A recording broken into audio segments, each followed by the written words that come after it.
Making headlines this hour, President Moise pledges faster school completion, unveils wide-ranging development plans for FEDU.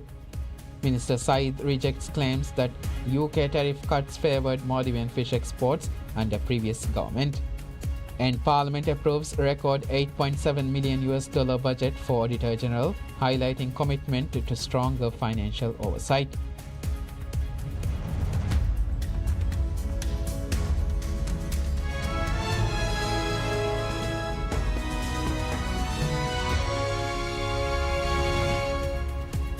Bismillahirrahmanirrahim. Assalamu alaikum and welcome to PSM News in English with me, Ilham Naeem. President Dr. Mohamed Moise announces decisive action on stalled development projects across the atolls, confirming that contracts for uncompleted works are being cancelled and reallocated to new companies without incurring any financial loss to the state. He made these remarks during a warm reception in Fiva Shaviani Atoll as part of his ongoing tour of atoll, where he outlined an accelerated development agenda for the island. The president's visit to Fiva, an island of 600 residents covering 80 hectares, was met with a warm welcome. He engaged directly with residents, detailing forthcoming development initiatives and explaining the strategy to resume previously stalled projects. Fiva has historically faced unique challenges, with much of land mass being swamped land, making it difficult for people to settle even after land allocation. Addressing these issues, President Dr. Moise assured residents that his administration would resolve the difficulties in developing the newly allocated 136 land plots. He confirmed that Maldives Transport and Contracting Company (MTCC) would undertake the necessary ground laying to prepare these areas for settlement. A significant focus of his address was the enhancement of health services. President Dr. Moise committed to upgrading Fiva's health center to a 24-hour service facility, promising increased staffing to be included in next year's budget. The president had also announced plans to resume the construction of vital waste management centers across 20 islands in the north region, including the Fiva. President Dr. Moise highlighted that the waste management centers are funded through foreign aid and their construction had faltered despite the relevant ministry's best efforts to navigate a way forward. His visit on Tuesday marked a significant step forward as he witnessed the groundbreaking on Fitness and Recreation Center, a project directly requested by the council to enhance sports facilities for the island's youth. Additionally, construction has commenced on a new school building, addressing another key demand from the Fiva Council. Capping off the day's developments, the president also witnessed the inauguration of the construction of a new police station in the island. President Dr. Mohamed Moise announces a sweeping restructuring of the country's decentralized governance system, declaring the atoll's councils will be abolished next year and that funding for city and island councils will be doubled. Addressing residents in Bilefahi Shaviani Atoll, President Moise confirmed that the block grant allocation for councils will rise from 5% to 10%. He linked the increase directly to the dissolution of atoll councils, saying that redistributed funds would flow to city and island councils. The government has framed financial empowerment of councils as a central objective, with the president urging local authorities to use the expanded allocations to maximize benefits for citizens. The reforms also alter the criteria for calculating block grants. Last September, President Dr. Moise announced that allocations would no longer be based on population ratios, but instead on land area, a change he said would ensure a fairer distribution of resources. Women's Development Committees, WDCs, are also set to receive increased funding beginning next year. He pointed as well to administrative changes aimed at reversing the traditional flow of governance. At the same community meeting, the government launched a major infrastructure initiative with the signing of an agreement to develop and operate Bilef Fahi Airport. The project, commissioned to the Maldives Airports Company Limited (MACL), began immediately with land reclamation. The president also outlined a series of additional projects for Bilef Fahi. The Malay Water and Sewerage Company (MWSC) has been tasked with developing water and sewerage systems, while the Maldives Transport and Contracting Company (MTCC) will address long-standing labor issues, including the harbour channel, which the president pledged to resolve by the end of February. Plans also include a dedicated boatyard and measures to mitigate coastal erosion. In education, MTCC will complete 4 stored classrooms at Bilef Fahi School and construct 4 more, bringing the total to 8. The island's health center will be expanded into a 16-hour facility with new wards, consultation rooms and private rooms. Additional projects include the construction of a modern mosque, the development of a football field and the allocation of budgetary resources for handball and volleyball courts. We will be back after a short break.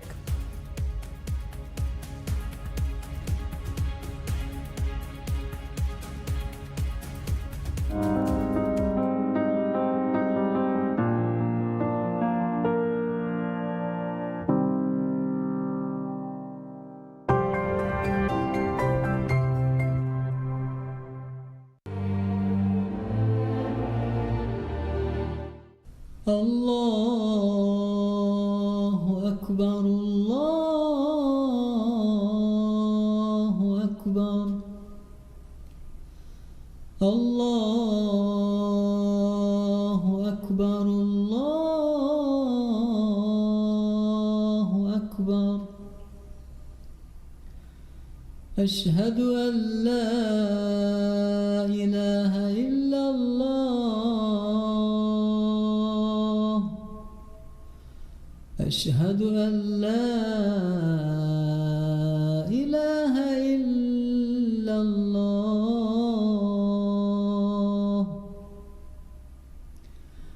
أشهد أن محمدًا رسول الله أشهد أن محمدًا رسول الله حي على الصلاة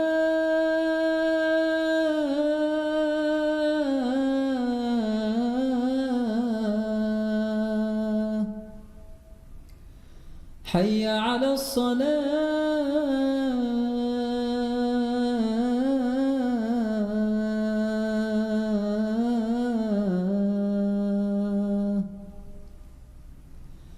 حي على الفلاح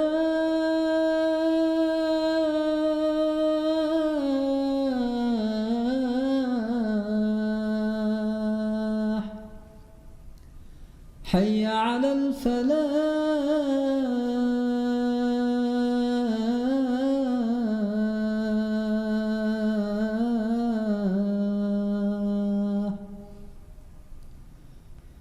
الله أكبر الله أكبر لا إله إلا الله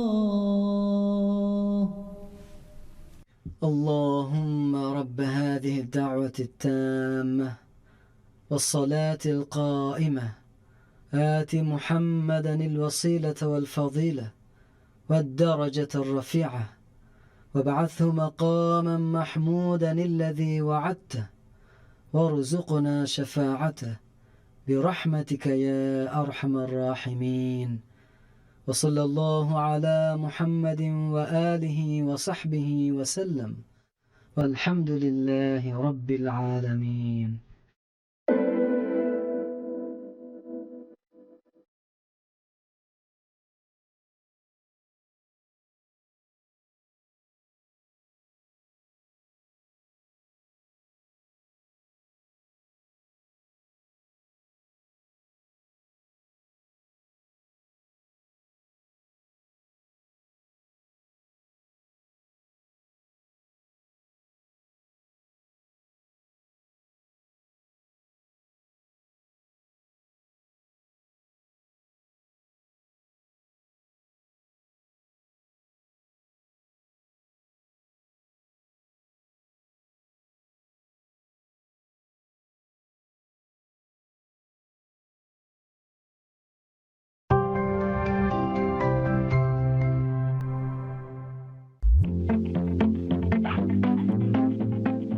mi podcast asu revegen miyai vihas gina eki kulivartoga tibe atletun emihonge wahakata hama ehen atletuna share korumuge maksatuga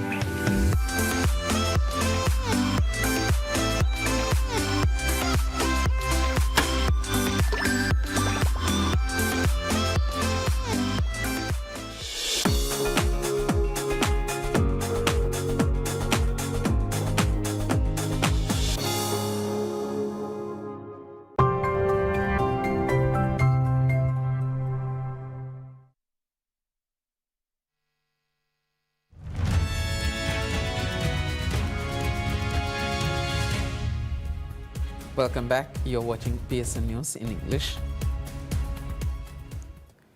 President Dr. Mohamed Moise, in a meeting with residents of Faidu Shavini et al., pledges to accelerate the completion of a long-delayed school building while unveiling a broad program of infrastructure and social development projects for the island. The president assured residents that the unfinished school, which has remained incomplete for 2 years, would be brought to conclusion without further delay. His remarks came as the administration seeks to address setbacks in public works, including the construction of 8 classrooms and a multipurpose hall at Faidu School. The school's construction has been a persistent concern for the community. It has been handed over to contractors on 2 separate occasions, but the most recent company ceased operations 6 months ago, leaving the work abandoned. Addressing residents, President Moise underscored that the project would be given the highest priority, stressing that both personnel and materials would be mobilized immediately to resolve outstanding issues and that the work would proceed at a rapid pace. In addition to education, the president outlined a series of initiatives intended to ease daily hardships of Faidu residents. He noted that under an existing contract, 10 roads are scheduled for development, which he said would alleviate difficulties faced by the community. He also confirmed that a coastal protection project would be undertaken to address concerns over erosion. Looking ahead to the next budgetary cycle, President Moise confirmed that the most critical allocation would be construction of a 500-capacity mosque. The facility, designed as a modern structure with full amenities, is scheduled to break ground early next year. The administration also committed to advancing sports infrastructure with the current year. A handball court will be contracted out, while turf will be laid on the football field alongside other necessary works. In the health sector, the president announced that Faidu's health center will soon be upgraded to provide 24-hour service, a change expected within the year. During his visit, President Moise met with the members of Faidu Island Council, the Women's Development Committee, and heads of local institutions to discuss development priorities. As part of the visit, MTCC was formally awarded 2 major infrastructure projects, modern road development and coastal protection, collectively valued at $9.21 million. In a further step towards enhancing public health, the foundation stone was laid for a new fitness and recreation center in Faidu. Parliament authorizes a record $8.7 million budget for the Auditor General's Office for the coming year, the largest allocation in the institution's history and a measure that lawmakers say reflects the government's commitment to strengthening financial oversight. The appropriation, passed unanimously by all 51 members present at the sitting, represents a $1.3 million increase over the current year's budget. The additional funding is intended to address staffing shortages and rising personnel costs, while also supporting infrastructure and investment projects. The Auditor General's Office submits its budget separately from the government's main fiscal plan. In its presentation to the Public Accounts Committee, the office highlighted the absence of senior auditors in 7 of its 22 departments, describing the shortfall as critical to resolve.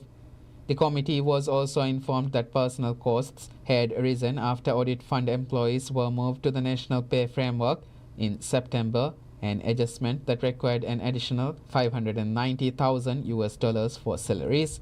Following its review, the Public Accounts Committee endorsed the full request.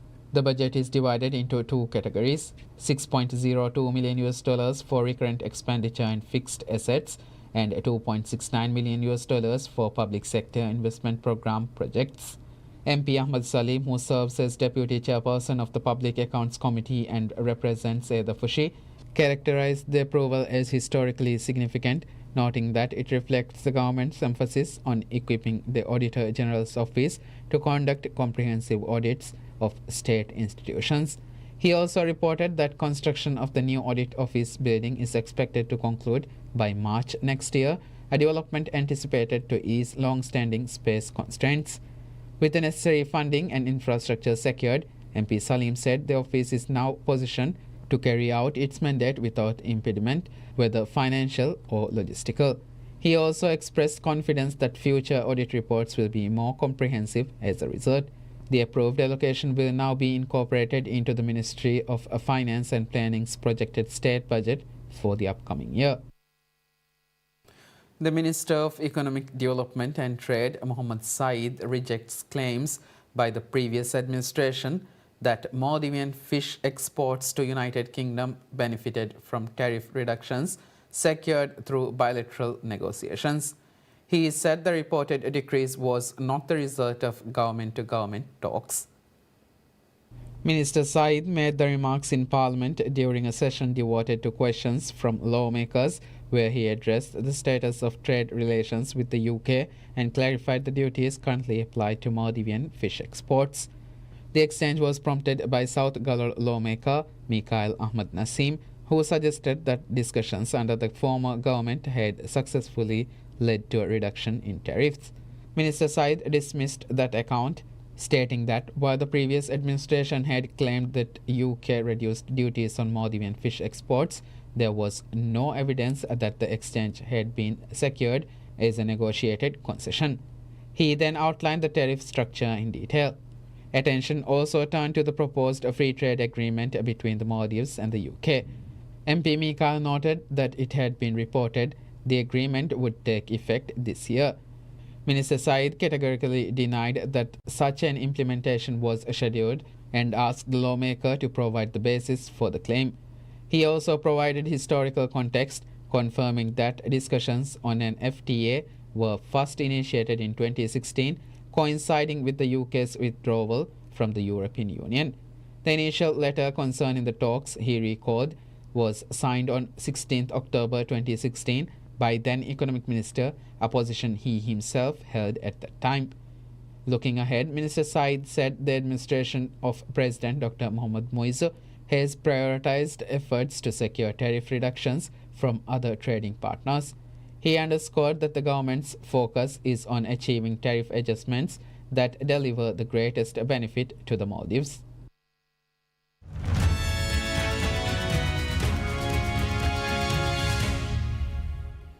LG Electronics India surges 50.4% in its trading debut and notched a valuation of $13.07 billion, eclipsing its South Korean parent's market capitalization as investors piled into the country's most bid for IPO since 2008. Shares of the Indian arm of LG Electronics made a strong debut on the National Stock Exchange of India, opening at 1,710.10 rupees and rising to 1,714.90 rupees, well above the issue price of 1,140 rupees. The debut valued the company above its $8.73 billion target and its South Korean parent's roughly $9 billion market cap. It also put the firm ahead of its India-listed peers such as Whirlpool, Walters, and Havells, which are valued between $1.7 billion and $10.4 billion. The company's listing performance was the best for a billion-dollar IPO in India since 2021 and comes in the midst of what is India's second busiest quarter on record for IPOs, with WeWork India and Tata Capital posting lackluster debuts in recent days. LG Electronics, India's second biggest appliance maker, whipped up strong demand at the bidding stage. Investors snapped up its $1.3 billion IPO within hours of opening, with bids worth a staggering $50 billion.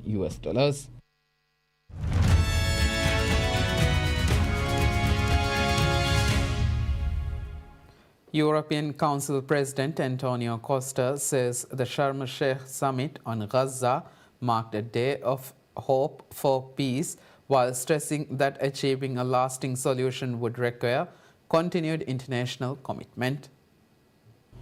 European Council President Antonio Costa said European leaders attending the peace summit were united in their support for a plan aimed at ending the war in Gaza and paving the way toward a two-state solution. Well, today is a day of hope for peace, but we have a long way ahead of us.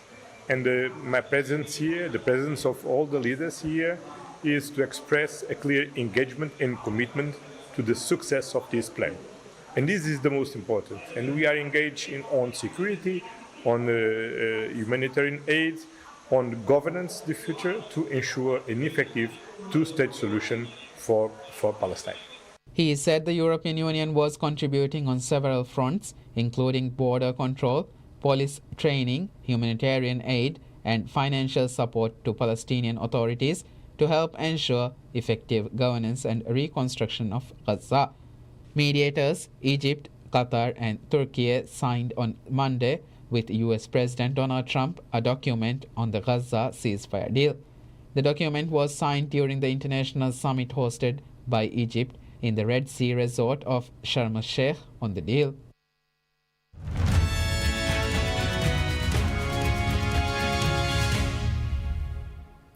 Cape Verde qualifies for the World Cup, beating Eswatini 3-0 in their last group match to top the standings ahead of Cameroon and complete a fairy tale campaign.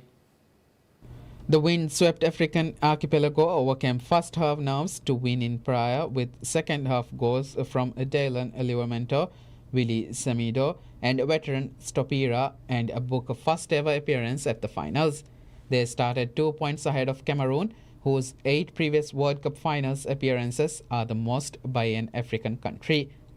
Cape Verde finished Group D on 23 points, 4 ahead of Cameroon, who were held at home to a goalless draw by Angola.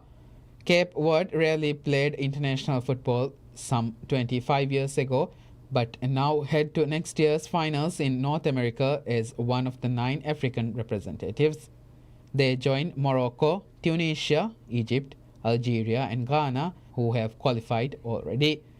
Livramento took advantage of Eswatini's failure to clear to steer home the ball from close range 3 minutes into the second half, while Semedo also had a tap-in for the second 6 minutes later. Stopira, 37, had only come as a late substitute as an acknowledgement of his long service with the team since 2008, and put a cherry on the cake with a stoppage time goal. The island's 600,000 inhabitants had been given the day off to support their team, but there was little to cheer in a tentative first half before Livramento scored. After that, the celebrations could not be contained. Cape Verde as the second smallest country to qualify for the World Cup after Iceland, who competed in Russia in 2018. Cameroon will likely advance to the playoffs for the 4 best runner-ups across the 9 African qualifying groups, but were jeered off in Yaoundé after failure to beat Angola, whose 39-year-old goalkeeper Hugo Marquez made several telling stops.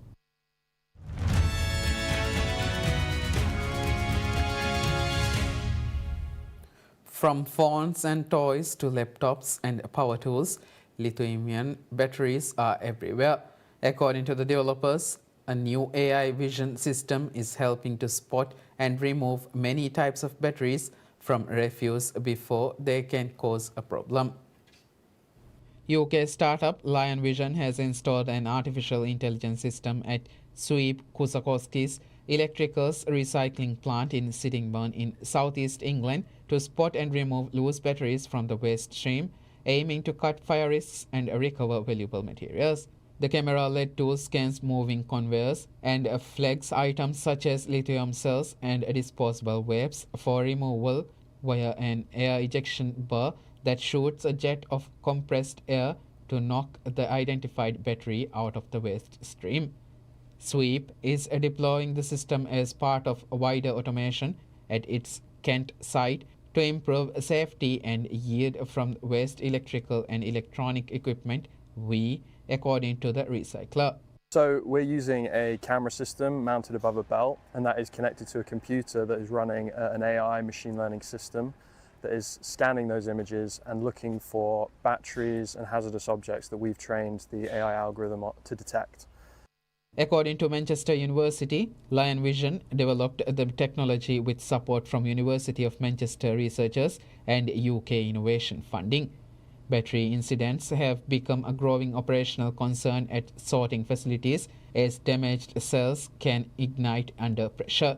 Materials Focus, a UK non-profit leading the UK's Recycle Electricals recycling campaign, estimates households throw away about 103,000 tons of electricals annually and are storing around 880 million unused items, with nearly $1 billion worth of precious and critical metals lost when products are not recycled. Advocates say better front-end sorting could boost recovery of precious and critical materials, from gold and palladium to rare earth elements used in magnets, and cut reliance on new imports. That concludes news for now. Thank you for watching PSN News. Have a good day.